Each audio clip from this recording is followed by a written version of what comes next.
أعوذ بالله من الشيطان الرجيم. بسم الله الرحمن الرحيم. رب اشرح لي صدري ويسر لي أمري واحلل عقدة من لساني يفقه قولي. رب يسر ولا تعسر وتمم بالخير. اللهم لا سهل إلا ما جعلته سهلا. اللهم لا سهل إلا ما جعلته سهلا وأنت تجعل الحزن إذا شئت سهلا. يا معلم آدم علمنا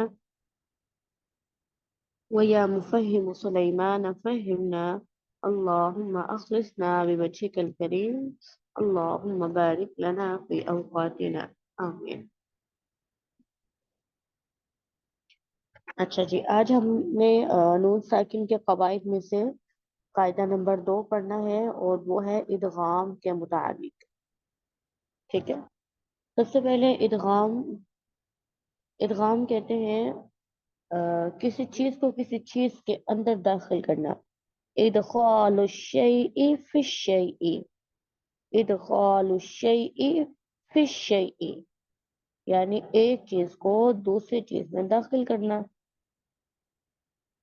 لیکن اصطلاح میں ادغام سے مراد ہے ساکن حرف کو متحرک حرف کے ساتھ اس طرح ملا کر پڑھنا. ساکن حرف کو متحرک حرف کے ساتھ اس طرح ملا کر پڑھنا کہ وہ دونوں ایک ساتھ مشدد حرف ہو جائے. ساکن حرف کو متحرک حرف کے ساتھ اس طرح ملا کر پڑھنا کہ وہ دونوں ایک ساتھ مشدد ہو جائیں کہ ان کی ادا میں زبان ایک ہی مرتبہ اٹھے. کہ ان کی ادا میں زبان ایک ہی مرتبہ اٹھے. ساکن حرف کو متحرک حرف کے ساتھ اس طرح ملا کر پڑھنا کہ دونوں ایک ساتھ مشدد حرف ہو جائیں اور ان کی ادا میں زبان ایک ہی مرتبہ اٹھے. اچھا، اب جو نون ساکن اور تنوین کا ادغام ہے یہ 6 حروف میں ہوتا ہے. ٹھیک ہے، یعنی کہ آپ ادغام کو سمجھنا چاہیں گے تو آپ کو یہ بات یاد رہنی چاہیے، ادغام کے لیے ہمیشہ 2 حروف ہوں گے. ٹھیک ہے، ایک پہلا حرف ہوگا، ایک دوسرا حرف ہوگا. اب نون ساکن اور تنوین کے قواعد میں پہلا حرف جو ہے وہ ہمارا نون ساکن ہوگا یا نون تنوین ہوگا. ٹھیک ہے، پہلا حرف ہمیشہ کون سا ہوگا؟ نون ساکن یا نون تنوین. اور جو ہمارا دوسرا حرف ہے وہ یرملون. یر کی یا، یر کی را، پھر میم، لام، واو، نون. یہ 6 حروف ہیں، ان کے اندر نون ساکن اور تنوین کا ادغام ہوا ہے. اب یہ جو ادغام ہے نون ساکن اور تنوین، یہ 2 طرح کا ادغام ہے. ایک ہے معل غنہ. نام ذرا شاید آپ کو ایسے لگے لیکن یہ تو بہت سمپل ہے. مع کہتے ہیں ساتھ کو اور بلا کہتے ہیں بغیر کو. یرملون میں سے 4 حروف ہیں. یرملون میں سے 4 حروف ہیں، یا، واو، میم، نون، جو کہ یؤمن میں جمع ہے. اگر نون ساکن یا تنوین کا ان 4 حروف کے اندر ادغام ہوتا ہے تو ادغام ہوگا غنے کے ساتھ، ادغام مع الغنہ ہوگا. لیکن اگر یرملون کی لام یا را میں نون ساکن تنوین کا ادغام ہوتا ہے تو پھر ادغام ہوگا بلا غنہ، غنہ کے بغیر. ایک بار ریپیٹ کر لیتے ہیں. نون ساکن اور تنوین کا ادغام 6 حروف میں ہوتا ہے اور وہ حروف یرملون ہے. اب یرملون میں سے 2 طرح کے حروف ہیں.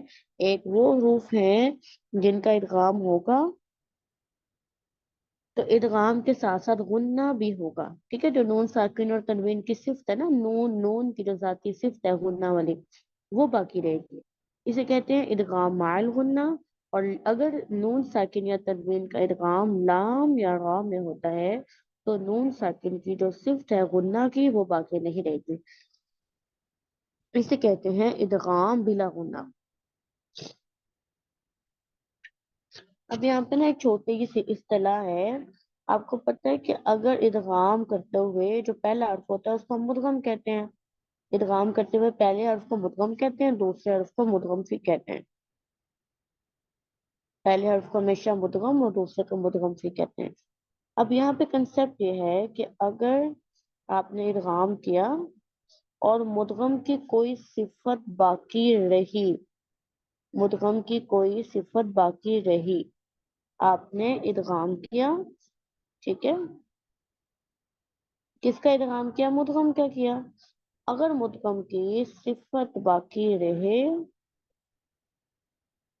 तो उसे इदगाम ताम कहते हैं। और अगर कोई, सॉरी उल्टा हो गया, अगर कोई सिफत बाकी रहे तो उसे इदगाम नाकिस कहते हैं, टंग स्लिप की वजह से हो गया। अगर कोई सिफत बाकी रहे तो उसे इदगाम नाकिस कहते हैं। और अगर मुदगम की कोई भी सिफत बाकी ना रहे तो उसे इदगाम ताम कहते हैं। हिंट होता है ना, जैसे कोई हम छोटे छोटे हिंट्स बनाते हैं याद करने के लिए, तो आप ये कह दें कि जब तमाम सिफ्तें खत्म हो जाती हैं तो ताम हो जाता है। ठीक है, जब मुदगम की तमाम सिफ्तें खत्म हो जाएं, कोई भी सिफत बाकी ना रहे, तो फिर उस इदगाम को हम अदायगी के एतबार से इदगाम नाकिस कहते हैं। अब मेरा आपसे दोबारा से पिछला कंसेप्ट रिवाइज करते हैं। अब आप ये देखें कि जो नून साकिन और तनवीन है, नून साकिन और तनवीन जो है उसका युक्मन के अंदर इदगाम माल गुन्ना होता है। गुन्ना होने का मतलब क्या है? सिफत बाकी रहती है। अब आप सवाल का जवाब दें, ये इदगाम ताम होगा या इदगाम नाकिस होगा?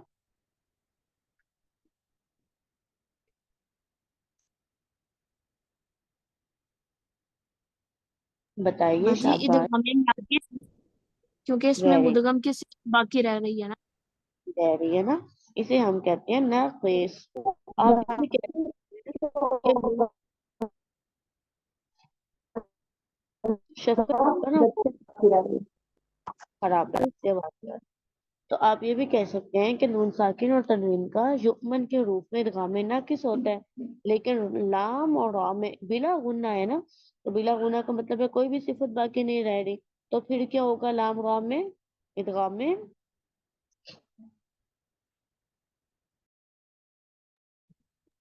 बताइए, नाकिस होगा लाम रा में कि ताम होगा? नगीना आप बताएं। ताम होगा। ठीक है, अब आप इस एक ही बात को दो इस्तिलाहात से बयान कर सकते हैं कि नून साकिन और तनवीन का युक्मन में इदगाम माल गुन्ना या इदगाम नाकिस होता है, और नून साकिन और तनवीन का लाम रा में इदगाम बिला गुन्ना या इदगाम ताम होता है। अच्छा, अब ना ये जो इदगाम है ना, इसकी एक शर्त है। अगर वो शर्त ना पाई जाए ना तो फिर इदगाम नहीं होता बल्कि इजहार हो जाता है। ठीक है, शर्त क्या है? शर्त ये है कि इस इदगाम के लिए नून साकिन और तनवीन के इदगाम के लिए, ठीक है, नून साकिन और तनवीन की बात हो रही, किसी और इदगाम को मिक्स नहीं करना। नून साकिन और तनवीन के इदगाम के लिए जो मुदगम है, यानी कि पहला हर्फ, वो हमारे पास क्या होता है? नून साकिन या नून तनवीन होता है। ठीक है, शर्त क्या है? जो मुदगम है हमारा वो, और जो मुदगम फी है वो, मुदगम फी कोई क्या है? यरमल उनमें से कोई हर्फ है। ये दो कलमों में होने चाहिए, दो कलमों में होने चाहिए। अगर ऐसा हो कि एक कलमे में हो, एक ही कलमे में नून साकिन या नून तनवीन के बाद यरमल नून आ जाए तो इदगाम नहीं होता। इदगाम तब होता है जब दो कलमे हो। दो कलमों का मतलब है एक कलमा के आखिर पे मुदगम यानी कि नून साकिन या नून तनवीन हो, और दूसरे कलमा के शुरू में यरमलून में से कोई हर्फ हो। ठीक है, अगर एक कलमा हो तो फिर इदगाम नहीं होता। नून साकिन और तनवीन के इदगाम के लिए शर्त है कि दो कलमे होने चाहिए। नून साकिन और तनवीन के इदगाम के लिए शर्त है कि दो कलमे होने चाहिए।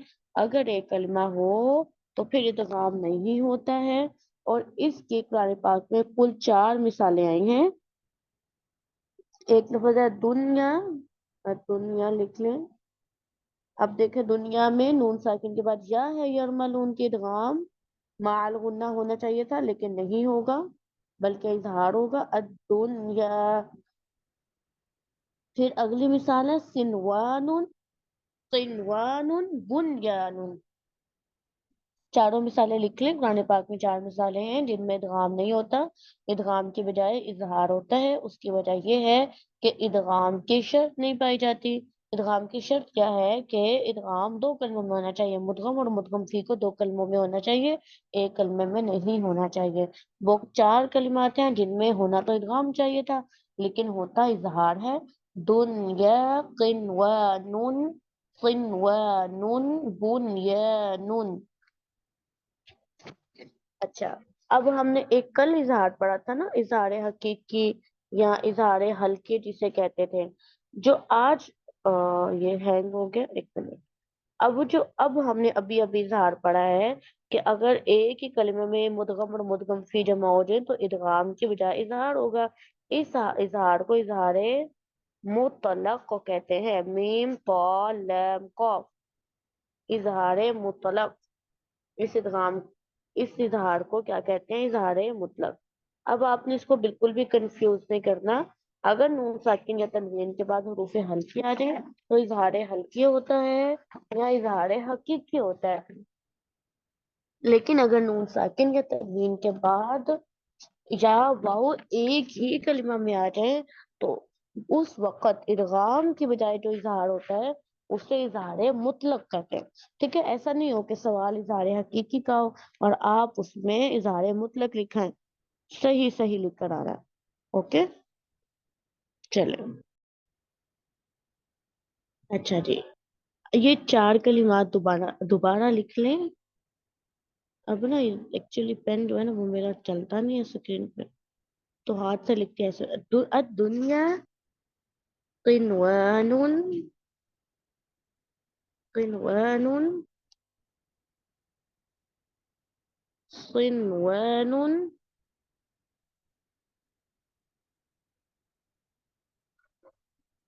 और चौथा कलमा है बुनियान। ये ना मिसाल इसको कहने की बजाय आप कलिमात कह लें, क्योंकि ये बस 4 ही हैं जिनमें नून और नून साकिन या नून साकिन के बाद वाव और या एक ही कलिमा में इकट्ठे हो। छोटा करता हूँ ताकि आपको नजर आ जाए। ये लें।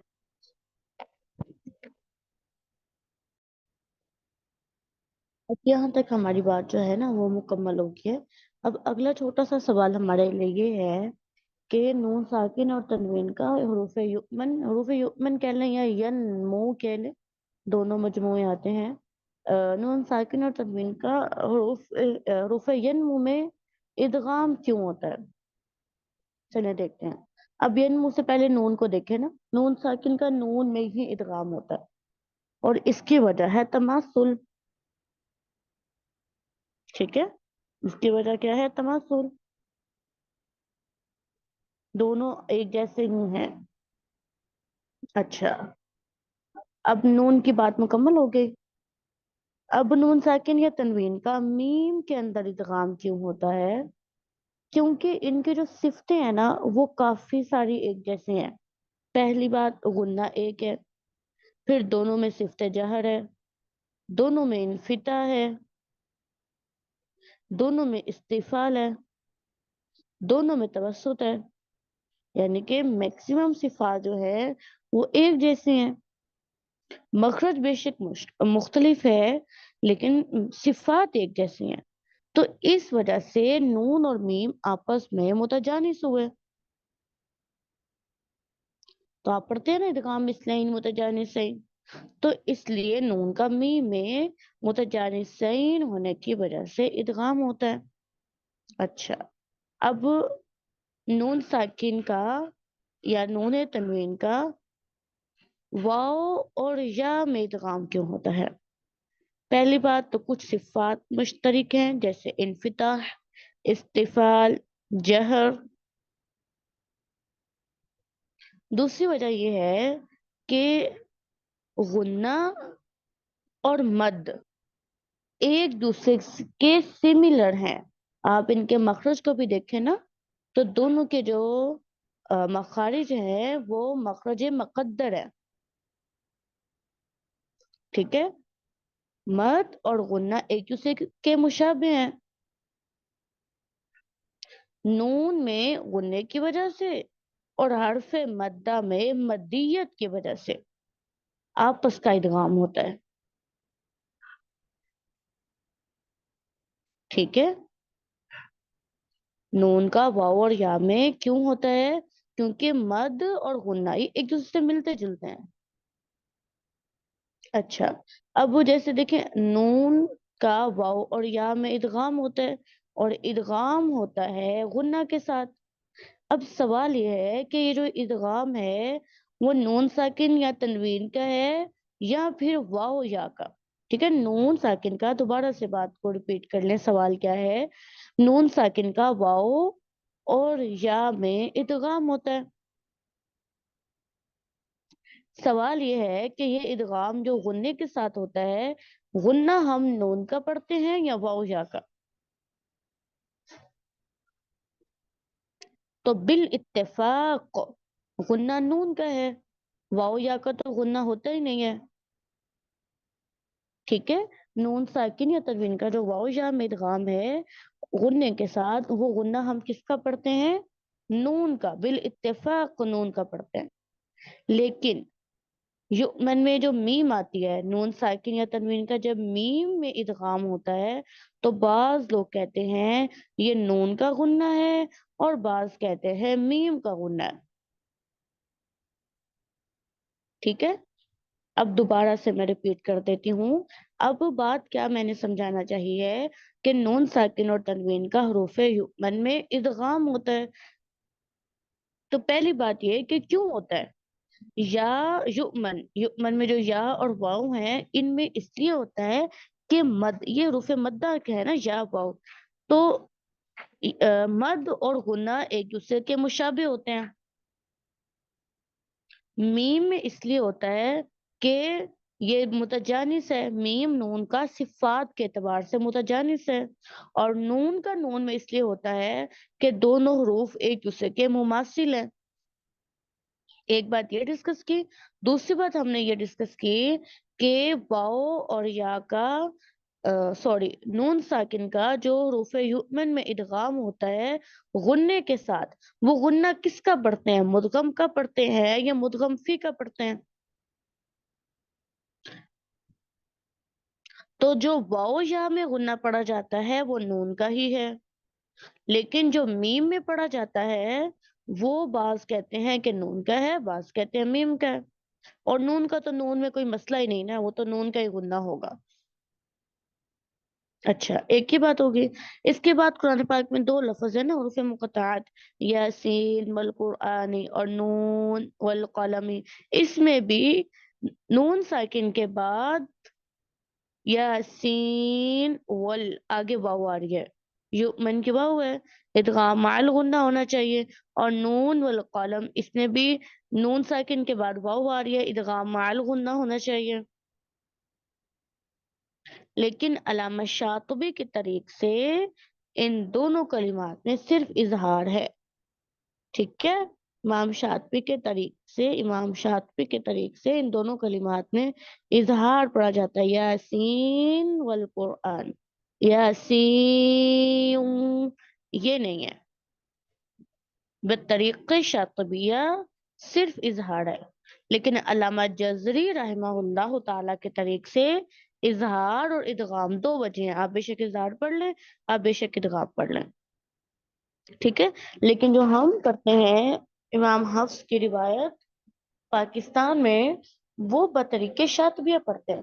تو بہتر ہے کہ آپ اظہار ہی کریں، دو وجہ نہ پڑھیں. یعنی میں اگر آپ کو قرات کی زبان میں سمجھاؤں تو اگر آپ اشرا صغرا کا حفظ پڑھیں گے تو آپ صرف اظہار پڑھیں گے، لیکن اگر آپ اشرا کبرا کا حفظ پڑھیں گے تو آپ اظہار اور ادغام دو وجہ پڑھیں. یہاں تک ہمارا سبق مکمل ہوا، بنیادی باتیں ہم نے ساری پڑھ لی ہیں الحمدللہ. سبحانک اللہم و بحمدک، نشہد ان لا الہ الا انت، نستغفرک و نتوب الیک. السلام علیکم و رحمۃ اللہ وبرکاتہ.